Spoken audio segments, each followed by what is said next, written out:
प्रिय विद्यार्थियों, आज हम BA part third political science के द्वितीय प्रश्न पत्र में संयुक्त राज्य अमेरिका और तृतीय विश्व के बारे में चर्चा करेंगे। और इस विषय को समझने से पहले हमें यह जानना आवश्यक है कि आखिर ये तृतीय विश्व अर्थात थर्ड वर्ल्ड की कंसेप्ट क्या है, ये अवधारणा क्या है। इसको विस्तार से जानने का प्रयास करते हैं। तृतीय विश्व की अवधारणा को हम कुछ बिंदुओं के तहत समझने का प्रयास करते हैं। सबसे पहले हम जानने का प्रयास करते हैं कि माओ त्से तुंग और उसके अनुयायियों का तीसरी दुनिया के विकास संबंधी दृष्टिकोण क्या रहा था। अर्थात माओ और उसके अनुयायी थर्ड वर्ल्ड से क्या उनका आशय था, उसको जानते हैं। माओ त्से तुंग ने तीसरी दुनिया की कल्पना की थी। पहली दुनिया में अमेरिका और सोवियत संघ आते थे। दूसरी दुनिया में वे देश आते थे जिनका इन महाशक्तियों के साथ सैनिक गठबंधन था, तथा तीसरी दुनिया उन देशों का समूह थे जो कच्चा माल पैदा करते थे और जो बड़े देशों के उपनिवेश थे तथा जो आधुनिक औद्योगिकरण से दूर थे। ये कंसेप्ट था थर्ड वर्ल्ड का, जो माओ ने और उसके अनुयायियों ने दिया था। अब हम इरविंग हेरोविज का क्या कंसेप्ट है तीसरी दुनिया के बारे में, उसको जानने का प्रयास करते हैं। इरविंग हेरोविज के अनुसार प्रथम श्रेणी में अमेरिका और पश्चिमी यूरोप के देश आते थे। वहीं दूसरी श्रेणी में सोवियत संघ और उसके गुटी राष्ट्र हैं, इन्हें दूसरी दुनिया कहा गया। और वहीं तीसरी श्रेणी में एशिया, अफ्रीका और लैटिन अमेरिका के देश आते थे, जिन्हें थर्ड वर्ल्ड अर्थात तीसरी दुनिया कहा गया।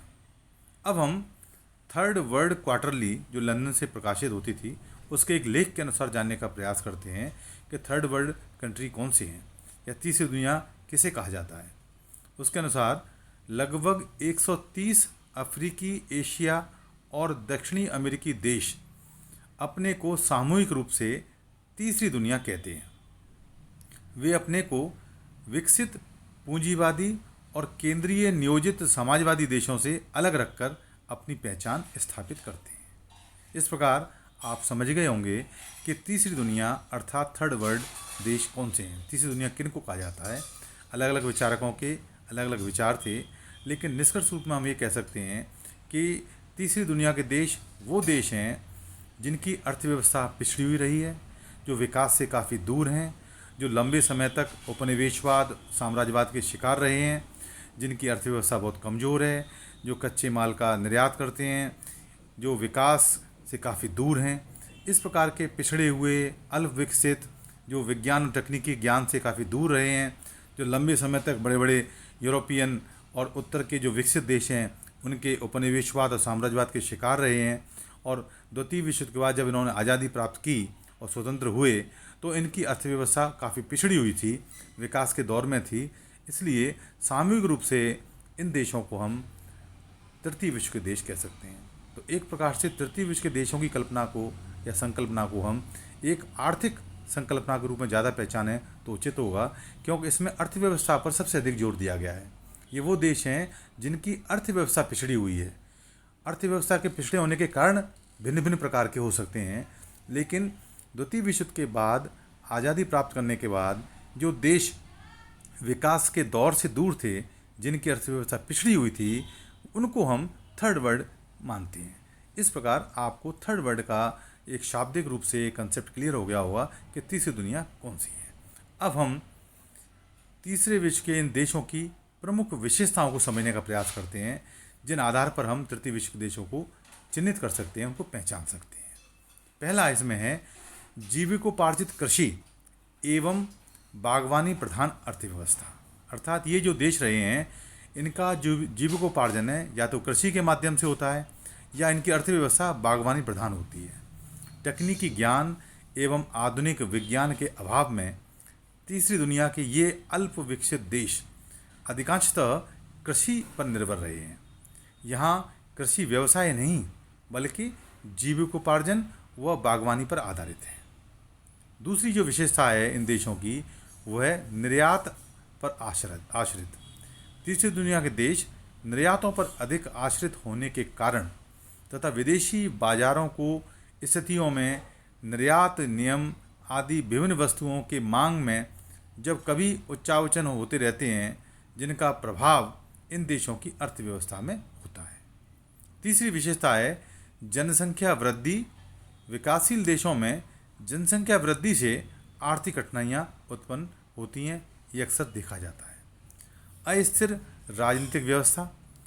इन देशों में अर्थात तीसरे विश्व के देशों में लोकमत अभी भी अस्थायित्व के दौर में गुजर रहा है, अर्थात यहाँ की जो राजनीतिक व्यवस्था है वो अस्थिर है, उसको परिपक्व नहीं कह सकते। यहाँ का लोकतंत्र भी अविकसित है, ऐसा माना गया है। हाँ, ये दूसरी बात है कि आज वर्तमान संदर्भ में तीसरी दुनिया का जो कंसेप्ट है वो विकासशील देशों की अवधारणा में परिवर्तित हो गया है, क्योंकि अब देश, दुनिया का कोई भी देश बिल्कुल पिछड़ा हुआ नहीं है, अत्यंत अल्प विकसित नहीं है। अधिकांश देश सभी विकास के दौर में हैं, इसलिए विकासशील अर्थव्यवस्था में ये अवधारणा वर्तमान में परिवर्तित होती नजर आती है। एक दल प्रणाली, ये भी एक विशेषता रही है। इन देशों में प्रतियोगी दल प्रणाली आवश्यक सहिष्णुता के अभाव में अस्त व्यस्त होते होते एक दल की परिस्थितियाँ उत्पन्न कर देती है, अर्थात यहाँ प्रजातांत्रिक मूल्यों का विकास उस स्तर पर नहीं हो पाया है जिस स्तर पर विकसित देशों में प्राय देखने को मिलता है। इसलिए यहाँ पर कभी कभी हमें एक दलीय प्रणाली का प्रभुत्व देखने को मिलता है। अगली विशेषता जो हमें इन तृतीय विश्व के देशों में मिलती है वो है विलासितापूर्ण खर्चे। तीसरी दुनिया के देशों में जो एलीट वर्ग है, जो अभिजन वर्ग है, वो अनाप शनाप खर्च करता है और विलासितापूर्ण खर्चे करके अपने आप को, इसमें एक आर्थिक खाई उत्पन्न होती है।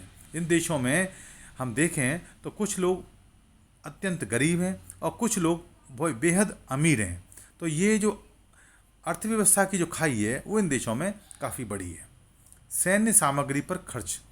तीसरी दुनिया को धन रोटी चाहिए, उसके अलावा ये देश उस धन को बंदूक पर खर्च कर दिया जाता है, अर्थात यहाँ पर तीसरी दुनिया के देशों में राजनीतिक अस्थिरता के कारण अर्थव्यवस्था का मैक्सिमम भाग, अधिकतम भार जो है वो सैन्य सामग्री के क्रय पर और युद्धों पर अधिक खर्च होता है, ना कि, जबकि वास्तविकता यह है कि इन देशों को अपनी आय का अधिकांश भाग इंफ्रास्ट्रक्चर पर, अधिसंरचना के विकास पर, लोगों के रहन सहन के स्तर पर, लोगों की आर्थिक व्यवस्था को मजबूत करने पर, इन पर खर्च होना चाहिए था। उनके स्थान पर ये सैन्य सामग्री पर अधिक खर्च करते हैं। इस प्रकार आज के इस वीडियो लेक्चर में हमने तृतीय विश्व के देशों के बारे में जाना और यह भी जाना कि इन देशों की विशेषताएं क्या हैं। धन्यवाद।